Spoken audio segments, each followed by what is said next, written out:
ஓம் நம சிவாய. எல்லாருக்கும் என்னுடைய பணிவார்ந்த நமஸ்காரங்கள்.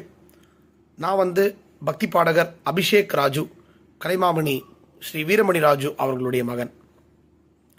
பிரம்மஸ்ரீ குண்டலினி சிவயோக ஆலயத்திலிருந்து சிவனடியார்கள் அதாவது பிரம்மஸ்ரீ குண்டலினி சித்தர் சுவாமி அவருடைய பாடல்கள் ஒரு 2 பாடல்களும், பிரம்மஞான சித்தர் சுவாமியுடைய பாடல்கள் ஒரு 2 பாடல்களும் ரெக்கார்ட் பண்ணி கொடுக்கணும் அப்படின்னு கேட்டாங்க.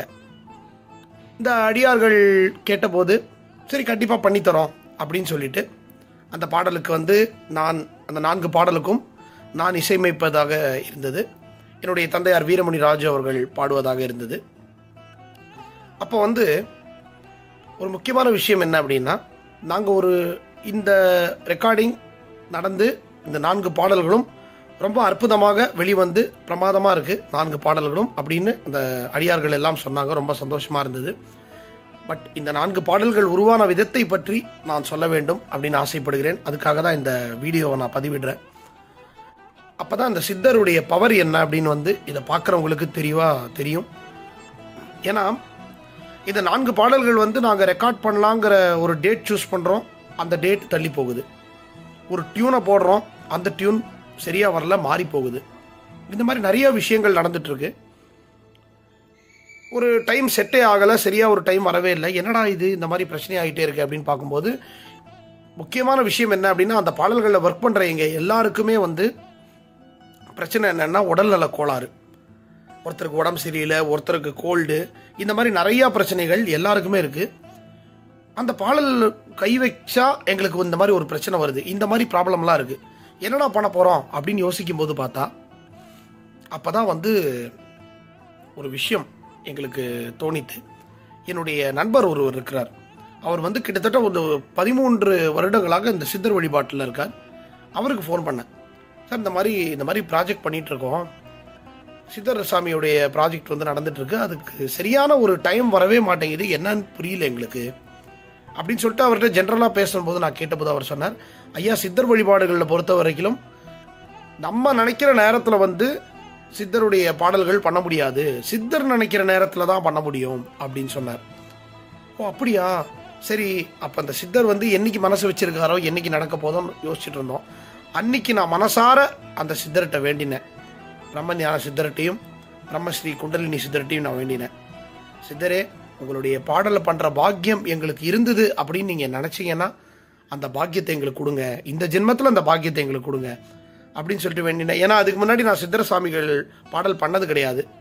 நான் சிவன் பாட்டு, அம்மன் பாட்டு, ஐயப்பன் பாட்டு, பெருமாள் பாட்டு, பிள்ளையார் பாட்டு, முருகன் பாட்டு, இந்த மாதிரி எல்லா சாமிகளுக்கும் பண்ணியிருக்கேனே தவிர ஒரு சித்தருக்கு பண்ணக்கூடிய பாக்கியம் எனக்கு கிடைச்சதில்லை என்னுடைய வாழ்க்கையில். அதனால் அந்த பாக்கியத்தை எனக்கு கொடுக்கணும் அப்படின்னு நினச்சிங்கன்னா சித்தரே நீங்கள் தான் அருள் புரியணும் அப்படின்னு வேண்டிட்டேன். சொன்னால் நம்பவே மாட்டீங்க, அதுக்கு அடுத்த 2 நாளில் ஸ்டூடியோவை போட்டு தபலாவை ரெக்கார்ட் பண்ணி, ஃப்ளூட்டை ரெக்கார்ட் பண்ணி, என்னுடைய தந்தையாரை பாட வச்சு, ஷனாயை ரெக்கார்ட் பண்ணி, எல்லாத்தையும் 4 பாடல்களும் டக்குன்னு ரெக்கார்ட் ஆகி, இதில் இன்னொரு முக்கியமான விஷயம் என்னென்னா, பின்னணி பாடகி திருமதி சுர்முகி ராமன் அவர்கள் இதில் ஒரு பாட்டு பாடிருக்காங்க. ஸோ 2 பாட்டு என்னுடைய தந்தையார் பாடிருக்கார், ஒரு பாட்டு நான் பாடிருக்கேன், ஒரு பாட்டு சுர்முகி ராமன் அவர்கள் பாடிருக்காங்க. இந்த 4 பாடல்களும் வித்தின் 15 மணி நேரம் 16 மணி நேரத்தில் ரெக்கார்ட் ஆகிடுது, இந்த 4 பாட்டுமே. அப்போ கிட்டத்தட்ட நீங்கள் கணக்கு போட்டு பார்த்தீங்கன்னா ஒரு பாட்டுக்கு 4 மணி நேரம் தான். நான் சொல்கிறது மிக்சிங்கோட சேர்த்து. நாங்கள் 4 நாள் ஆகும், 5 நாள் ஆகும்னு என்னென்னமோ பிளான் பண்ணி வச்சுருந்தோம். ஆனால் 16 மணி நேரங்கிறது ஒரு நாளில் கூட கம்மி இல்லை.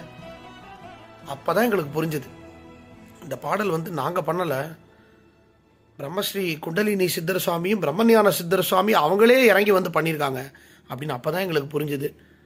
அப்போது சத்தியமாக அப்போ தான் அந்த சித்தருடைய கருணையை நாங்கள் உணர்ந்தோம். அதுவும் இல்லாமல் இதுக்கப்புறமா தான் சித்தர் ஒரு பிரமாதமான ஒரு விஷயத்தை இதை கிளைமேக்ஸாக கொடுத்தார் இந்த கதைக்கு. எங்கள் யாருக்குமே உடல்நிலை சரியில்லை அப்படின்னு சொன்னார்ல, இந்த பாடல் பாடும்போது எங்கள் யாருக்குமே உடல்நிலை சரியில்லை. ஆனால் இதை பண்ணி முடித்ததுக்கப்புறம் எங்கள் உடல்நிலையெல்லாம் எல்லாமே பர்ஃபெக்ட் ஆகிடுது. 1. 2வது விஷயம், இதை பண்ணி முடித்ததுக்கு அப்புறம் எங்கள் எல்லாருக்கும் மிகப்பெரிய வேலை வந்தது. அதை நாங்கள் சொல்லியே ஆகணும். அப்போ தான் எங்களுடைய சித்தருடைய பவர் எங்களுக்கு புரிஞ்சுது. ஆஹா, சித்தர் இது சாதாரணமாக பண்ணலை. அப்போது என்னுடைய நண்பர் அந்த சித்தர் வழிபாட்டில் இருக்கிறவர்கிட்ட நான் கேட்டேன், எங்களுக்கு ஏங்க உடம்பெல்லாம் படுத்துச்சு, எல்லாருக்குமே உடம்பு படுத்துச்சு சொன்ன மாதிரி, அது ஏன் அப்படின்னு. அப்போ தான் அவர் சொன்னார், சித்தர் பாடல்கள் பண்ணும்போது சித்தர்களே வந்து இறங்கி பண்ணுற மாதிரி ஐதீகம் அது. அதனால் அவங்க பண்ணும்போது உங்கள் உடம்புல இருக்கிற கெட்ட சக்திகள், இந்த தீய சக்திகள், இந்த திருஷ்டி, அந்த மாதிரி விஷயங்கள்லாம் சித்தர் எடுத்துன்னு போயிடுவார்.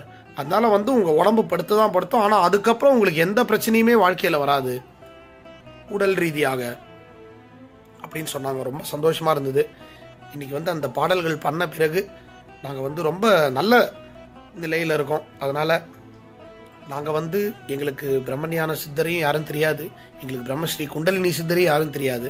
ஆனால் அப்பேற்பட்ட தெரியாத எங்களுக்கே சித்தர் இவ்வளோ அருள் பண்ணுறார் அப்படின்னா, அவர்களை தெரிந்தவர்கள், அவர்களுடைய ஃபாலோவர்ஸ், அவர்களுடைய அடியார்களுக்கு நிச்சயமாக அந்த சித்தர் சாமி அருள் வழங்க காத்து கொண்டிருக்கிறார். அதனால் தயவு செய்து இந்த 4 பாடல்களையும் கேட்டு சித்தரிடம் வழிபடுங்கள். உங்களுக்கு தேவையானதை அந்த சித்தர் சாமி நிச்சயம் கொடுப்பார், நிச்சயம் உங்கள் ஆசைகளை பூர்த்தி செய்வார் என்பதில் எனக்கு சந்தேகம் இல்லை. உங்களுக்கும் சந்தேகம் இல்லாமல் அந்த சித்தரிடம் பிரார்த்தியுங்கள். ஓம் நம சிவாய.